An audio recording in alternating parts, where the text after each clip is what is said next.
Beauty and performance while also having airflow? Maybe.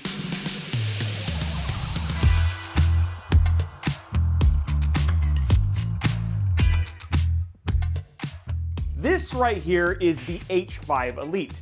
And the H5 Elite is part of the family that succeeded the very popular H510 and H5 Flow. The focus on this is looks, while also still providing more airflow via a 120mm fan to blow in from the bottom of the case and pull in air directly into the GPU. Comes with two F140 RGB fans, which you're seeing in the front. They're stunning looking, as well as the F120Q fan that is down there at the bottom. Just like the H5 Flow, this is a premium and very easy to build in experience, and you can tell that they have had a ton of systems built inside of this case to make sure that you can build in it quickly. And the price is $139.99. So that's in the realm of things like the Height Y60, which we have sitting right back here. Now, it does support vertical mounting with a vertical mount GPU kit. It's a mid-tower case. It's 446mm or about 17.5 inches long. It's 227 or 8.93 inches wide. It's 464mm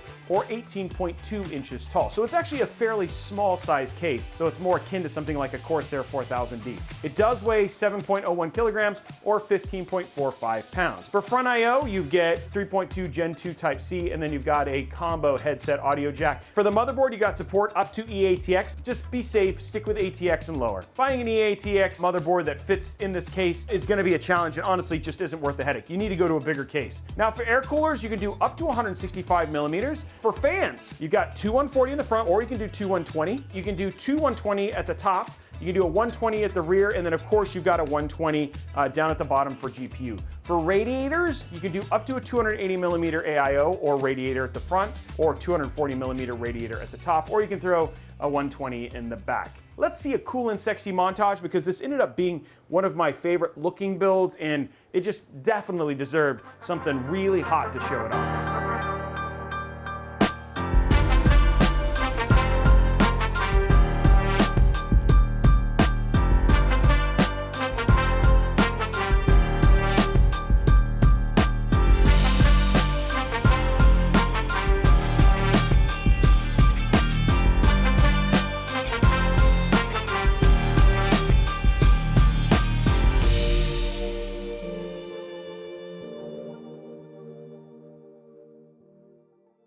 I've built a total of now 4 times inside of this, 3 on the H5 Flow, and once inside of the H5 Elite. By the way, if you want to see the entire build process for this, you should check out our complete walkthrough and build through, which is available right here. I love now that you can top mount a 240 AIO, but they did a really good job of pushing the AIO very far forward. And what this means is you have a lot of room to actually get up and plug in all of your cables and stuff along the top of the Mobo. This does actually have a front panel connector, just like the one that comes with the H5 Flow. You've got ample cable management room in the back to make it look great. The use of channels is very, very nice. The Velcro works out really, really well. It is nice that you can actually remove this glass panel at the front. You can still see those screws right there. There's one right there, one right there, that you can remove this out. RAM clearances with a top-mounted AIO, not an issue. We have those very, very thick tough RAM DIMMs, and they have no problem clearing. I'm really impressed with how well thought out this case is, both from a width, cable management, and just overall engineering standpoint. How does it actually perform, Robey? Because that's the big question, right? Like I have a closed front case. A lot of people called the H510 the hot box. This has very H510 vibes. So we started with the Ryzen 7 5800X3D, a great stress test for a case like this. We've got that Gigabyte B550 Vision motherboard. We got the NZXT Kraken Z53 White. You've got a WD Black SN770 2TB NVMe SSD. You've got a Thermaltake Tough RAM 3600 MHz 32 GB in terms of RAM. You've got that Corsair RM1000E PSU. You've got Asia Horse white cable extensions, RTX 4090 FE. So I know a lot of people are asking, hey, what kind of 16 pins do you recommend? We have a link to this. We don't have any heating issues. It's got a nice bend to it. It's 16 gauge wire. Very, very nice extensions, and works with almost anything if you're not gonna have an ATX 3.0 PSU. So our CPU at idle, we're looking at 39 degrees in the open case, and then we're looking at 42 at idle in the closed case. For under load, We saw open case sitting at 85 and then closed case sitting at 90. And you're looking at gaming temps going to be in the low 70s. Obviously, closed glass is still impacting temperatures, but that's still great for a closed front, given those side fans are basically pulling in air. They're pulling in more than enough air for the AIO to keep the temps under control on the 5800X3D. This is nowhere, it's not hitting that 95, which is, you still have headroom, and it's not like you can overclock a 5800X3D anyway. So what about GPU then, Robey? Because we know GPU is actually another hot one. We've got that really good airflow fan. The 4090s have a tendency to run a little warm. How does it run in this case? Well, for GPU in this case, at idle, we're looking at 31 in the open case and 32 in the closed case.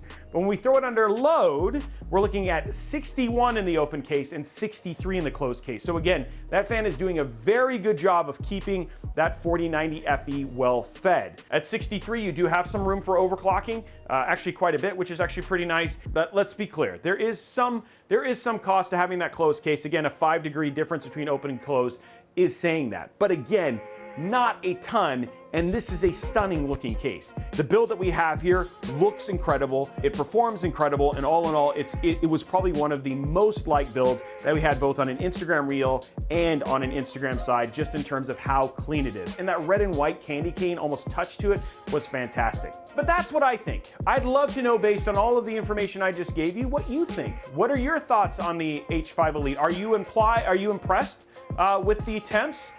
Were you surprised, given the closed glass, that the temps are going to be as good as they are? And did you even think with adding just that perforation around the side and the bottom, if that would make such a big difference? What do you think about the fact that they've replaced the drive trays with a fan down at the bottom? I mean, that's an interesting choice. Again, getting rid of drives, knowing that people are moving mostly to NVMEs, but I'd love to know what your thoughts are on that. I'd love to know all that and more down in the comments below. Now, while you're down there, make sure, you know what, just go and lightly tap that subscription button and ring that notification bell so you get a notification each and every time we post a new video right here on Robeytech.